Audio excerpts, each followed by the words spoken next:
Good afternoon and welcome to our Boston Bruins media availability. We now have with us head coach Bruce Cassidy. Please use the raise hand function to ask the coach a question. We'll start with Stephen Conroy. Hey, Bruce, how you doing? Good, Steve. It's been a couple of days since you played. You still don't have an opponent yet. You may get one tonight, maybe not. Do you sense any that bubble fatigue setting in? And if so, how do you combat that with the players? I don't know. Personally, the coaching staff, we're doing fine. You adapt, make the best of it. There's some activities to do here in around the hotel. Pickleball, there's a golf simulator. There's at least 2 or 3 gym areas you can, tennis courts, get out, walk around, the BMO field. So I think you got to try to take advantage of what's available to you. And go from there and then, try to find your routine. So I think it'll become easier, Steve, when we have the final kind of 4 teams here from the East. You'll probably be playing every second night, I assume around 7 or 8, something you're used to. Practice times will probably be a little bit more consistent, because there's less teams here. So that should help everybody. Assuming you play every second day once we do start, I think then it's very easy to get back to your playoff mindset. So in the meantime, I think our guys are doing okay. They like each other. They enjoy each other's company. Good practice today. Guys were lively. They had a day off yesterday. And then we'll see going forward, who our opponent is. Are we playing Sunday, Monday, Tuesday? We don't have that information yet, which is a little bit odd sometimes to try to get out in front of it. But it is what it is, and, you make the best of it. We'll go to Emily Benjamin. Bruce, I just wanted to check on Bergeron, Marchand, and Corrali. All maintenance days should be available tomorrow to practice. No other injuries or setbacks for us, so should be a full group tomorrow morning. Go to Mike Loftus.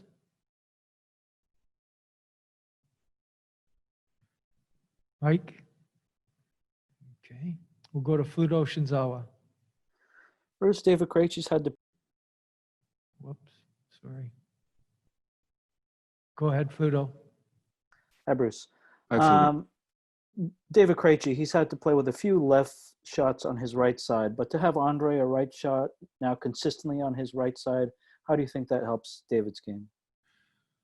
Well, that's one area that he can play the one-timer game with, obviously, a little easier.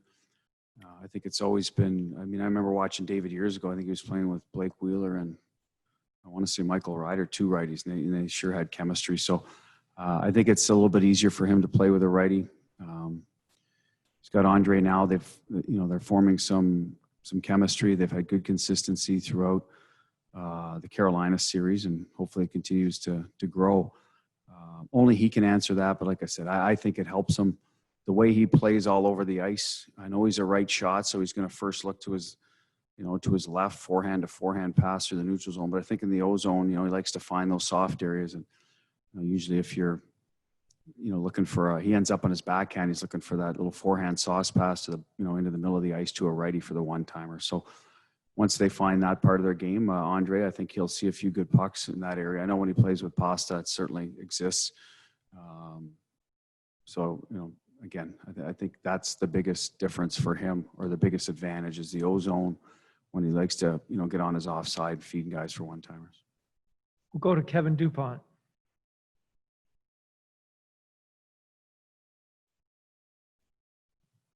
Go ahead, Kevin.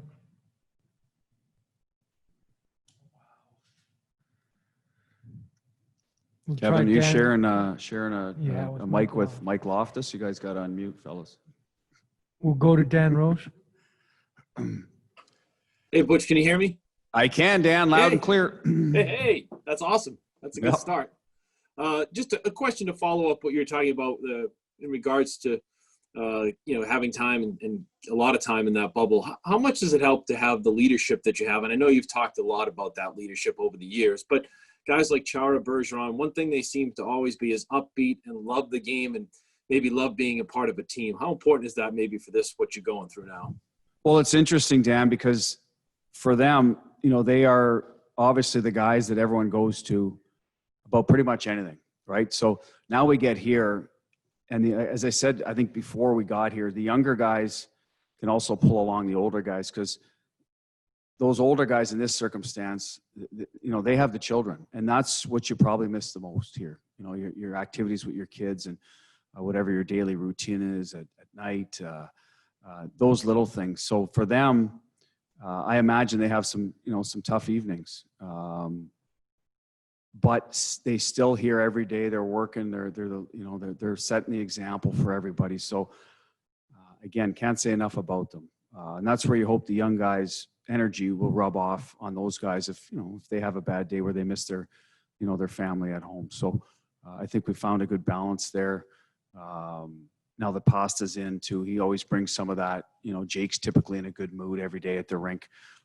So those are good balancing things for the younger guys can bring. But again, they've handled it like true pros that they are. Z and Berge, I put Marsh in that boat, and Kretsch has young ones too. So they've done a really good job of sort of blocking that part out as best you can and focusing on the task at hand when you need to. And then relaying that message to the younger guys as well, that what we're here to play for, which is a Stanley Cup, and we intend to be here for the long haul. So good for those guys. We'll go to Evan Marinovsky.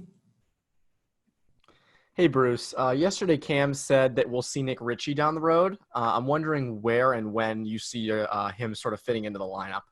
Well, first, let's get our opponent. We typically we want to play our best lineup, but we also want to keep in mind who are we playing. Carolina had defensemen that like to get up the ice. You saw that with their goal totals. I think they got, whatever it was, 4 or 5 goals from their D-men. And so they would try to beat you up the ice after a turnover. So we needed a little more speed in the lineup to counter that. And that's where, Bjork and Jack got a look. Corrali moved up.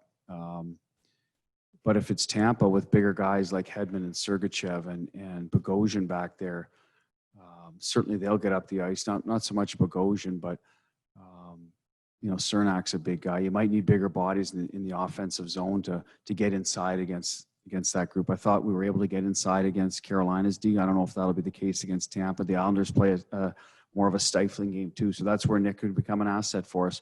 Still got to keep his pace up. Still got to be good on no zone puck possession, but might become a better option. So let's see who our opponent is. I'm assuming it's going to be one of those two teams. If it's Tampa, you'll probably see Nick. They've got some bigger, heavier forwards as well that he could match up well against too. So just a better overall matchup for him. He'd probably play with Coyle, and then we'd look at the right side. Who's the best fit? Is it Bjork? Is it Jack? Do we put Crowley back over there? We tried that in training camp. Didn't work out that well for us. They didn't find the chemistry. So probably not a route we'd go unless we were forced to. We'll go to Matt Porter. Hi, Bruce. I'm thinking about this in the context of McAvoy's hit, on Stahl. Where does kind of his game right now fit into your structure? Obviously, with his gifts and his speed and his mobility, he can do a lot out there. Kind of what are his responsibilities right now as far as, freelancing or staying home? Well, we respect what Charlie brings in terms of his ability to make plays kind of just as he sees them, right? The hit, he was involved in the offense, recovered out, actually ended up at the left point because I think Grizz had taken his spot, and just saw an opportunity to step into a player. Good, clean hit, kind of looked like he might go the hip check route, then sort of turned and got him with the shoulder. And that's not taught by us. That's Charlie's instincts, freedom to step up in a play and make a good decision. You don't want to be pinching up there and missing the puck and the man, and you give up an odd man rush when that happens. And we've done that. We're guilty of that the odd time, but we try to let our D get up and be involved if we call it on time, be on time. So Charlie clearly was. As for the structure, his responsibility is typically he's playing against a good line every night. We ask every one of our guys to play our layered defense, to get in the shooting lane, block a shot. When it's your turn to block a shot, he's willing to do that. He's got more responsibility now in the penalty kill. But at the end of the day, he is one guy that we'll allow to stray a little bit when it comes to systems, simply because he can excel with just his vision and his hockey IQ and his timing. He's been real good at that. We don't want to stifle that. We try to coach him up a little more on the offensive side of things in the power play, not be as freelancing because there's 4 other guys that are on the ice that are going to have to read off him, and sometimes that can be difficult. So we like to have structure first on the power play, and then make your plays off puck recovery when the other team is kind of running around. So Charlie, certainly excellent at that. But all in all, we never have any problems with Charlie really having to contain him, play our way. He's a Bruin. He respects the way we play, and I think we try to meet him halfway with letting his creative ability come through. Go to Joe Haggerty.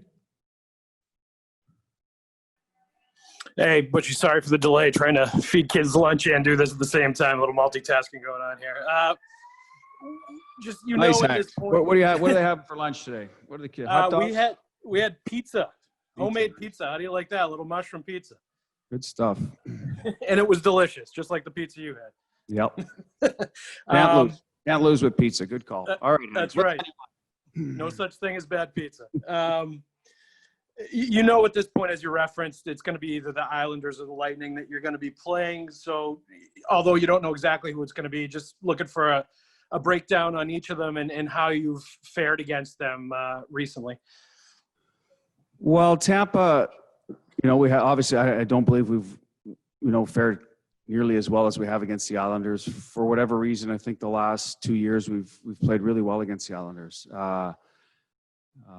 They have a tight defensive system. So do we.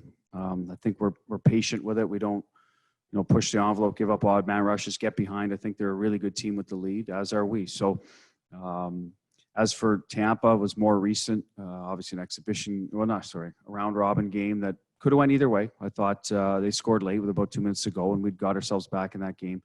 Right before the break, we had 2 really good games. We won up there. They beat us in our building, both physical, both started to, develop some animosity in those games. So I don't want to be disrespectful, but I mean, just if you're going on records, Tampa, is the better team. The higher seed has earned that, but that doesn't mean they will be better than the Islanders right now. They're playing really well. The Islanders beat a real tough Washington team, handled Florida, so they're on top of their game. So either way, we're expecting a difficult matchup, but we like where our game is now too, Hags. After the Carolina series, we put some building blocks in place in that series, and we started doing things our way better more often, and you're going to need that against whatever team you draw. Go to Jimmy Murphy. Hey, Bruce, how are you? Good, Jimmy. Good. I'm just wondering, when you came in to the playoffs, into the Carolina series, if there was something that was really standing out above the rest of the little things you were looking at about your team that you were kind of worried about, or maybe worried's not the word, but just focused on, so to speak, that you feel better about right now? Probably our rush reads. We got victimized by Tampa. I think Washington a couple of times. We're giving up the middle of the ice. So we talked about we wanted to make it harder for them to get into the middle of the ice. By playing our D a little closer together, not getting us flexed out, and then force them to go through us to get to the net. So I thought we did a really good job with that with Carolina. A lot of their offense came from the point. I know Edmonton, Dougie Hamilton, Fleury had a couple, so they were getting some of those looks, which they do well. But we blocked a lot of their opportunities as well. But we didn't give up much through the middle. Them losing Svechnikov obviously hurt because he's one guy that does get into the paint in the slot. But that's the area that we controlled. I think we got, on the flip side, to the front of their net a lot. A lot of our goals were scored with second effort, even the power play in front of the net, generating good chances from in there. So at the end of the day, that was the area that we had to control. We did, and I think that's why we came out on top. Last question for the coach will come from Mike Loftus. Hi, Bruce. Sorry about earlier. I was teaching Kevin Paul how to screw up. All right, Mike. No worries. I knew you'd come through for us. Throughout the season and in playoffs, when you do pre-scouts and stuff, you're working on film. I don't know how many games you and your staff are continuing to go to now in the bubble, but does it help at all or add to anything when you can actually watch a team that you may play against and go in and watch them live? You'll see a little bit of the trailing play if there's any kind of cheap stuff behind the whistle. You might be able to identify an individual, tell our guys to be careful. But in general, the advantage of the video, Mike, is you can stop it and go back.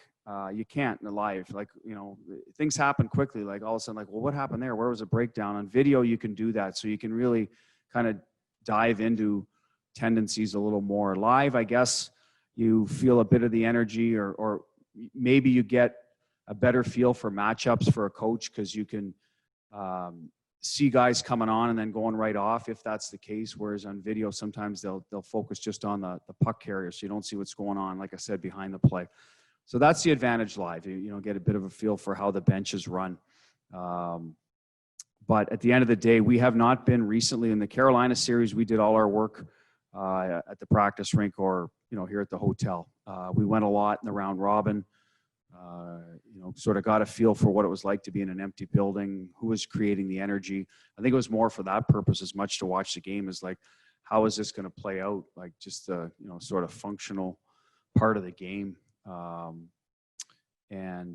Since then we haven't. Now, if the Islanders were, you know, Tampa happened to be still playing right now, we'd probably be there, but we're not going to get Philly or Montreal, so we won't go to the game tonight. Donnie is gone. He's obviously scouting probably for the future as well, certain players that may be available. But right now we're doing the majority of our work together here at the practice rink or hotel. Thanks very much, Coach, for your time today.